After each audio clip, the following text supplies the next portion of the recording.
WWE Cruiserweight Championship, Buddy Murphy defending the title against the former champion Cedric Alexander. Alex, who you got? I think Buddy keeps it. I think it'd be weird to give it right back to Cedric. Yeah, I think Buddy keeps it. I think that the storyline they can really do here is for somebody other than Cedric getting it back. Maybe even Mustafa Ali winning it. And then Cedric kind of resenting that he doesn't have his championship because he held it for so long. There's stuff to do there, but I feel like Buddy keeps it. Buddy's he really is. He calls himself the Juggernaut, and he really, really is. I'm going with Buddy Murphy here as well. Chairs match, Randy Orton and Rey Mysterio. They haven't been that interested in protecting Rey Mysterio. My answer, or really, I don't give a shit who wins this. Why would we? Why would anybody? It doesn't matter. It could not matter less. You're not building you're not building a contender. Hey, this new fresh face, and he's got a shot at Randy Orton. Could this fresh face? No, it's Rey Mysterio. It's an old timers day. That's what it is. I don't need to see it. It doesn't matter. I think Ray's going to win. I mean, okay. I think Randy's going to win just for the hell of it. Does it matter if either of us are right? No.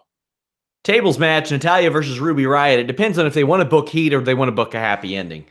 You would think that the end game is Natalya putting Ruby Riott through a table. However, there are no rules. There's no reason for the Riott squad to not immediately gang up and throw her through a table. Right. And then maybe that's who Ronda faces at the Rumble or whatever to tide her over until WrestleMania season. Yeah. Yeah. I mean, sure. Listen, I agree with you. I feel like the end game should be that Natalya wins and, defeats the bad people who make fun of her dead dad.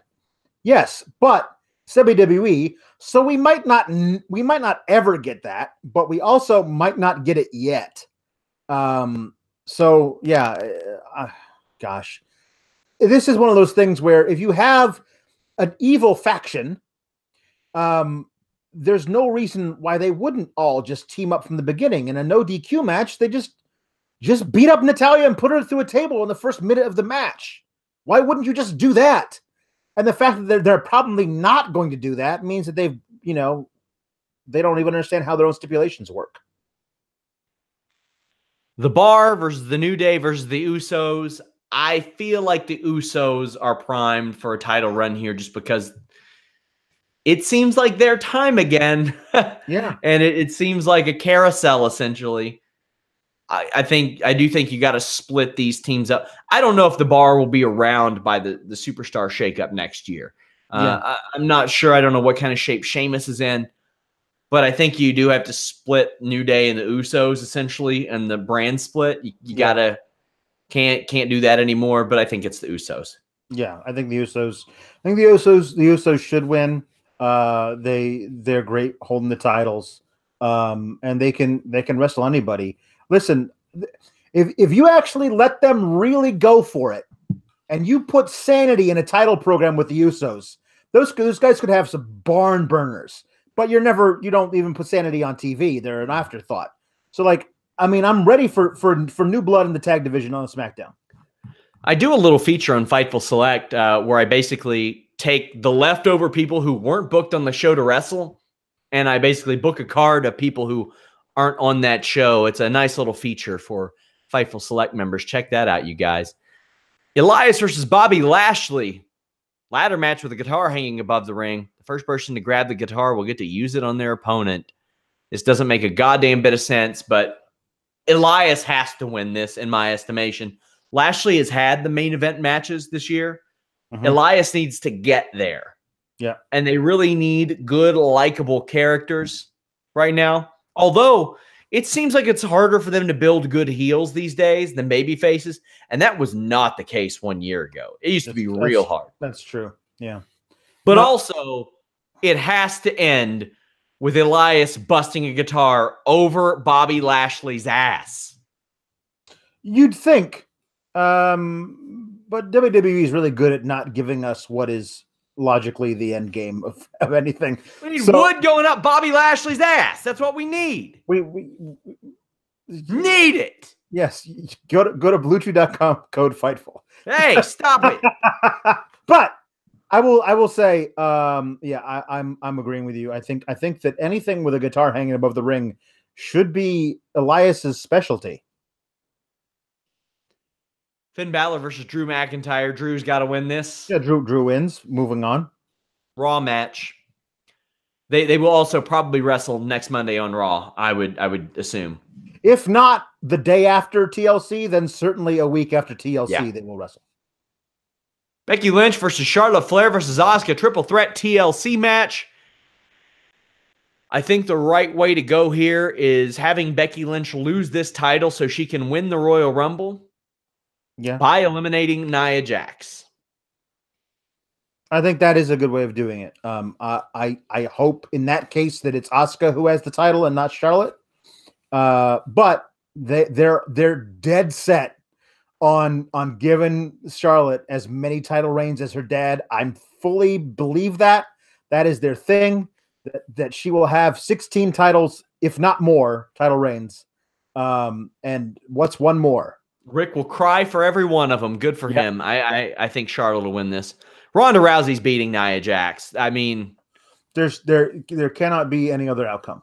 Yeah, that heat has not stayed for Nia. Like, she doesn't even get the you knocked out Becky stuff heat anymore. That's gone. It's okay if she gets eliminated from the Royal Rumble, but here's why. Because Becky's okay. Becky's okay. That's the thing, is that the fans aren't mad at her anymore because it didn't matter. Becky's back. Becky's going to be in the marquee match of this weekend. And Nia, yeah, you're the face breaker, but are you really? Because she's fine. You know? Mixed match challenge. Jinder Mahal and Alicia Fox against R-Truth and Carmella. It has to be R-Truth and Carmella, right? They are the entertaining ones. They are the ones that they shoehorn these people into any SmackDown segment where they'll fit for a few seconds. Why not give yourself a month of free segments leading up to the Royal Rumble? They are on vacation nonstop. I could totally see R-Truth coming out at number 30, but he gets eliminated really quickly because his suntan burned him too much on vacation, and he can't handle it. That's possible. I think that's obviously the way to go. I do not need a Jinder Mahal vacation slides. I do not need that segment, which they probably would do. R-Truth and Carmella should win. I think they don't realize how much fans going into the Rumble are like, who's going to be surprised at 30? 30 is always a surprise. Who's going to be surprised at 30? And now it doesn't matter because we already know it's going to be whoever wins this match. So the big thing of who's going to be the surprise at 30, that's gone and out the window. Who's going to be surprised at 29 doesn't seem like it has the same ring to it. Maybe this is their way of circumventing that. I wouldn't mind like some green screen of Alicia Fox running in like Running of the Bulls or something like that. That might be fun. You never know how that'll go. Braun Strowman versus Baron Corbin, TLC match. If Corbin wins, he becomes permanent GM of Raw. If Strowman wins, he goes on to the Royal Rumble to face Brock Lesnar. And Corbin is fired from his GM position. Braun, I don't know why they didn't make this a tables match. Braun, who is hurt, could come in, immediately squash Baron, and that's it. Instead, you have several different ladder matches with multiple possible rule sets. I don't know if anything's hanging up above the ring. What could possibly be up there? A contract that is either, I don't know. What is hanging? Yeah. So is it pinfall? I don't know. I know that the ladder match that the women are in, a title will be hanging up there. Yes. Meanwhile, the Elias versus Bobby Lashley match, a guitar is up there, but you don't win if you get it. You just get to use it. I don't know, man. This is one of those things where they're just throwing out ideas and seeing what sticks to the wall, and then they're like, okay, great. And then they don't realize they turn around 5 minutes later and the idea fell off the wall like spaghetti that's not quite done yet. Yeah, this is a stupid idea to do it this way. It should be a tables match. You thinking Strowman wins? Of course, God. I mean, he has to, right? I mean, if only to give us another giant disappointment in the Royal Rumble when he doesn't beat Brock again, because they seem to just delight in doing that. Seth Rollins versus Dean Ambrose Intercontinental Championship. We've heard rumors that Rollins is poised for a WrestleMania spot with Brock Lesnar. Yeah. So, I mean, it wouldn't hurt for Dean Ambrose to win the title here, but... Yeah, and last night, positioning him as the voice of the fan certainly would lead toward that possibility of him being put in that kind of position for WrestleMania. So, yeah, he could easily lose this to Dean, or maybe not. Like, he's got months until Mania. They don't even start the build for Mania until after the Royal Rumble. It's possible that he wins tonight, wins tomorrow, but loses it by the Rumble, or vice versa, whatever. Yeah, I can't imagine them giving it to Dean the first night out, but maybe they will.